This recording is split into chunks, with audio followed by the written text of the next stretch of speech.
दोस्तों, welcome back to my channel craze for study. दोस्तों, आज के वीडियो में हम क्लास 6 का नागरिक शास्त्र पढ़ेंगे। लेसन 2 हम लोग पढ़ेंगे ग्रामीण जीवन यापन के स्वरूप। इसका एक और पार्ट मैंने बनाया है, अगर आपने वो वीडियो नहीं देखा तो वो भी देख लीजिएगा, मैंने उसका लिंक आई बटन में दे दिया है। दोस्तों, आज हम इस वीडियो में इस लेसन में दिए गए चैप्टर को सॉल्व करेंगे। देन हम नेक्स्ट वीडियो में इसके एक्सरसाइज में दिए गए क्वेश्चन को सॉल्व करेंगे। हम आज ये सारे क्वेश्चन सॉल्व करने वाले हैं जो कि लेसन में दिए गए हैं, और आपको यहाँ भी क्वेश्चन देखने को मिलेंगे और कुछ क्वेश्चन यहाँ भी हैं और 4 क्वेश्चन यहाँ भी दिया गया है। नेक्स्ट वीडियो में एक्सरसाइज वाला क्वेश्चन सॉल्व करेंगे। यहाँ पे आप देख सकते हैं 1 से 10 तक क्वेश्चन दिया गया है, तो इन क्वेश्चन को हम नेक्स्ट वीडियो में सॉल्व करेंगे। तो चलिए आज हम ये वाला क्वेश्चन सॉल्व करते हैं। पहला क्वेश्चन है, एक मध्यम किसान परिवार को आमतौर पर आजीविका चलाने हेतु कितनी भूमि की आवश्यकता होती है? शिक्षक के साथ चर्चा करें। एक मध्यम किसान को आमतौर पर आजीविका चलाने के लिए कम से कम 5 एकड़ ज़मीन की आवश्यकता होती है, जिस पे वो अच्छे से खेती कर सकता है और उसका घर परिवार अच्छे से चल सकता है। दूसरा क्वेश्चन है, मध्यम किसान दूसरे के खेतों में काम क्यों नहीं करते? तो इसका रीज़न है, मध्यम किसान जैसे लोगों की थोड़ी सी ज़मीन होती है और वह उसी में 2 फसलों को उपजाता है।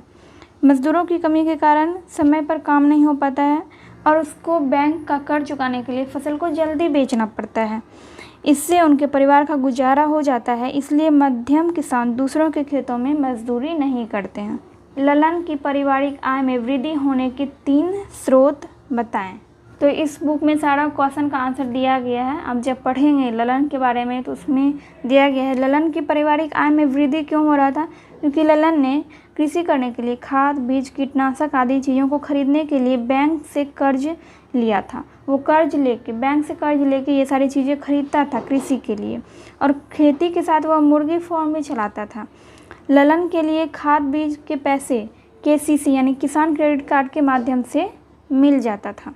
तो ये हो गया 3 स्रोत ललन के पारिवारिक आय में वृद्धि होने का।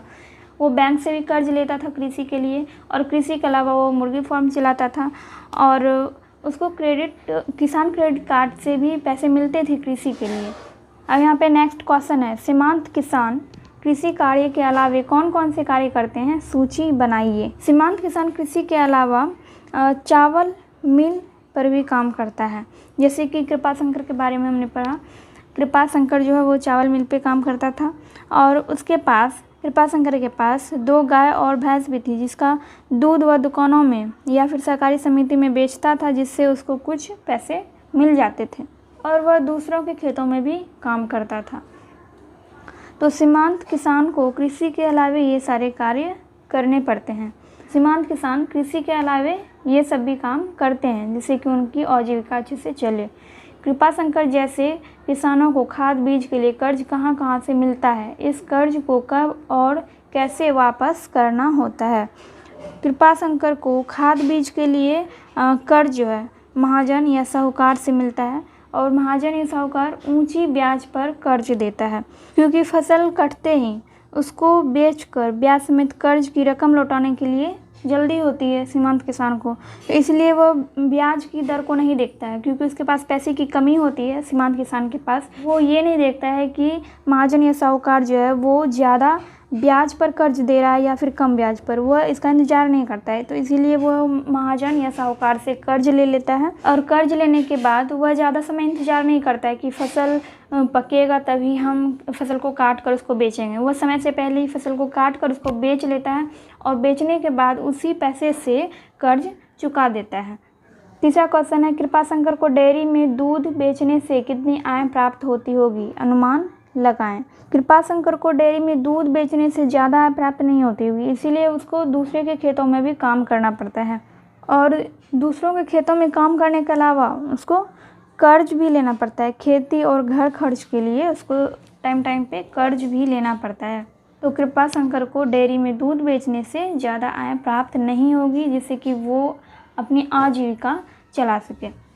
मध्यम किसान और कृपाशंकर के काम में क्या अंतर है? अब मध्यम किसान के बारे में पहले जानते हैं। मध्यम किसान को फसल के लिए समय समय पर खाद बीज खरीदने के लिए पैसे किसान क्रेडिट कार्ड से मिल जाता है, और उसके पास थोड़ी सी ज़मीन भी होती है जिससे उसका परिवार का गुजारा हो जाता है, लेकिन उसके पास इतने पैसे नहीं होते कि वो खेती के लिए खाद, बीज और कीटनाशक ये सब समय समय पर खरीद सके। तो इसलिए उसको दैनिक खर्चों को पूरा करने के लिए खेती के साथ वह मुर्गी फार्म भी चलाता है। कृपा शंकर जो है, इसके पास खेती करने के लिए खाद, बीज, कीटनाशक, दवा सब कुछ उधार लेना पड़ता है और उधार चुकाने के लिए फसल को समय से पहले काटकर बेचना पड़ता है। वह फसल का भाव बढ़ने का इंतजार नहीं करता कि फसल का दाम ज़्यादा होगा तभी हम फसल को बेचेंगे। उसके पास इतना टाइम नहीं होता, क्योंकि अगर वो ज़्यादा टाइम लेगा तो उसने जो कर्ज लिया है महाजन या साहूकार से, उसका ब्याज और बढ़ जाएगा। इसीलिए वो फसल को समय से पहले ही काट लेता है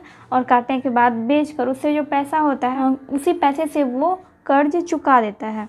और कृपाशंकर को खेती के अलावा दूसरों के खेतों में भी काम करना पड़ता है, डेयरी में दूध भी बेचना पड़ता है। तो ये सब उसको आजीविका चलाने के लिए करना पड़ता है, क्योंकि सिर्फ कृषि से उसका गुजारा नहीं हो सकता। तो ये फ़र्क होता है मध्यम किसान और कृपाशंकर जैसे किसान में। यानी कि मध्यम किसान अपना गुजर बसर ठीक ठाक कर लेता है, लेकिन कृपाशंकर को कृषि के अलावा दूसरे काम भी करने पड़ते हैं। अगला क्वेश्चन है, सीमांत किसान, मध्यम किसान, बड़ा किसान ज़रूरत पड़ने पर कर्ज कहाँ से लेता है? तो सबसे पहले हम सीमांत किसान के बारे में जानेंगे। सीमांत किसान कर्ज कहाँ से लेता है? वो महाजन या फिर साहूकार से कर्ज लेता है, वो भी ऊंची ब्याज दर पे लेता है। मध्यम किसान क्रेडिट कार्ड से पैसे लेता है, उससे उसको खेती करने के लिए पैसे मिल जाते हैं। और बड़ा किसान जो होता है उसके पास बहुत सारी ज़मीन होती है, 30-40 एकड़ तक ज़मीन होती है, और उस ज़मीन पे ही वो लोन लेता है, बैंक से लोन लेके motor pump, thresher, tractor, trolley ये सब खरीद लेता है और वह टाइम पे कर्ज भी चुका देता है। जो बड़ा किसान होता है उसको ज़्यादा परेशानी नहीं होती है, उसके पास इतना सारा ज़मीन होता है कि उसी से उसका सारा काम हो जाता है। और मध्यम किसान ये क्रेडिट कार्ड से पैसे इसको मिल जाता है, किसान क्रेडिट कार्ड से।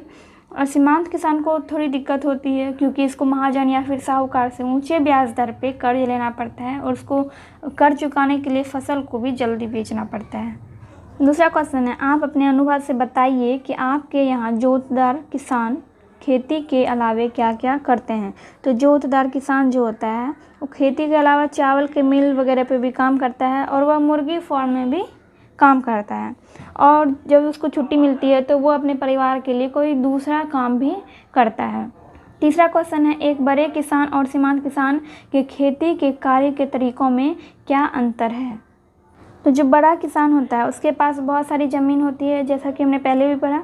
बड़े किसान के पास बहुत ज़मीन होती है, 30 से 40 एकड़ तक उसके पास ज़मीन होती है, और वह खेती के लिए आधुनिक उपकरणों यानी कि जो नए नए मशीन बने हैं खेती के लिए उसका भी उपयोग करता है, अच्छी सिंचाई करता है अपने खेतों की।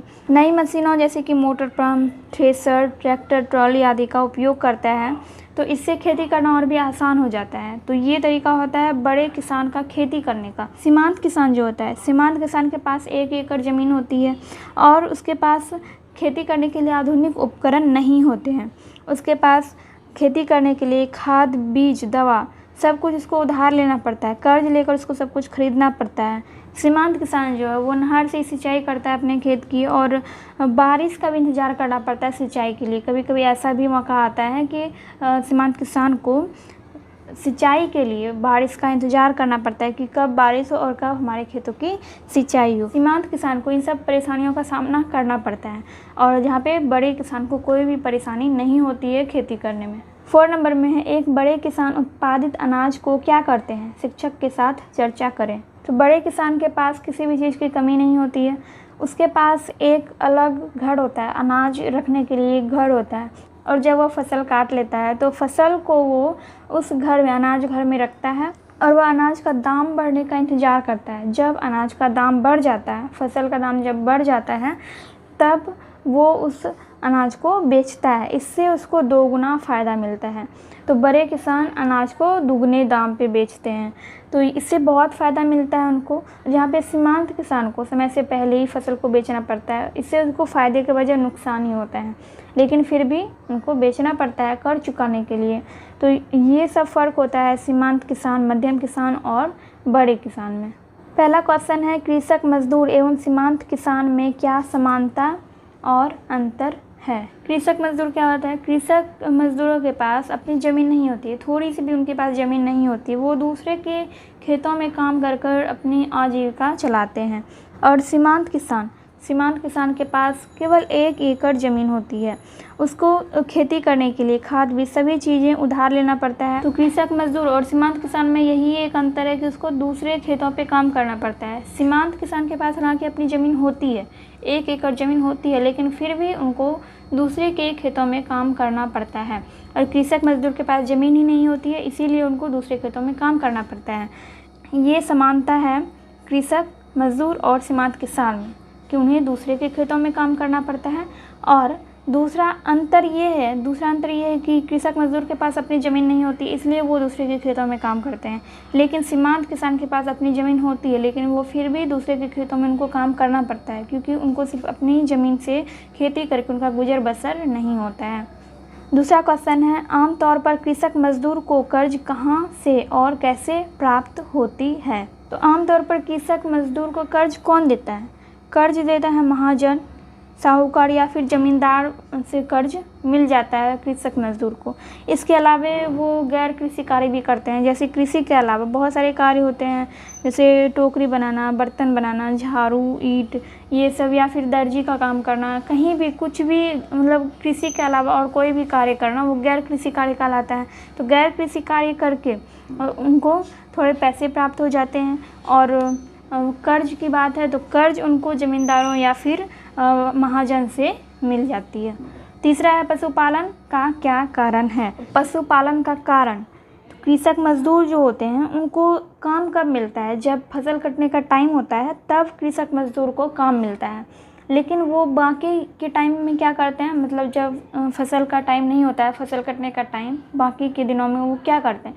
वो पशुपालन ही करते हैं, पशुपालन से ही वो अपना गुजारा करते हैं। तो इसीलिए कृषक मजदूरों को पशुपालन करना पड़ता है ताकि उनका गुजर बसर हो सके। और जब फसल कटने का टाइम होता है तो उनको थोड़ा काम मिल जाता है।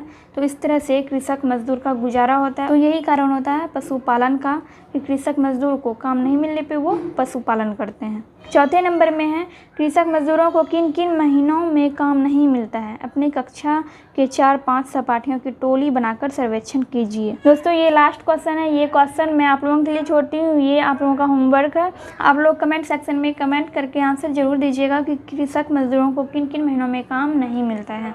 एंड आई होप मैंने अभी तक जो भी क्वेश्चन आपको बताया वो सारे क्वेश्चन आपको अच्छे से समझ में आ गए होंगे। आई होप वीडियो हेल्पफुल रही होगी। वीडियो अच्छी लगी हो तो वीडियो को लाइक कर दीजिएगा, एंड चैनल को अभी तक सब्सक्राइब नहीं किया है तो सब्सक्राइब कर दीजिए, एंड बेल आइकन को भी प्रेस कर दीजिएगा ताकि मैं जब भी वीडियो अपलोड करूँ तो उसका नोटिफिकेशन आपको मिल सके। तो चलिए मैं मिलती हूँ आपसे नेक्स्ट वीडियो।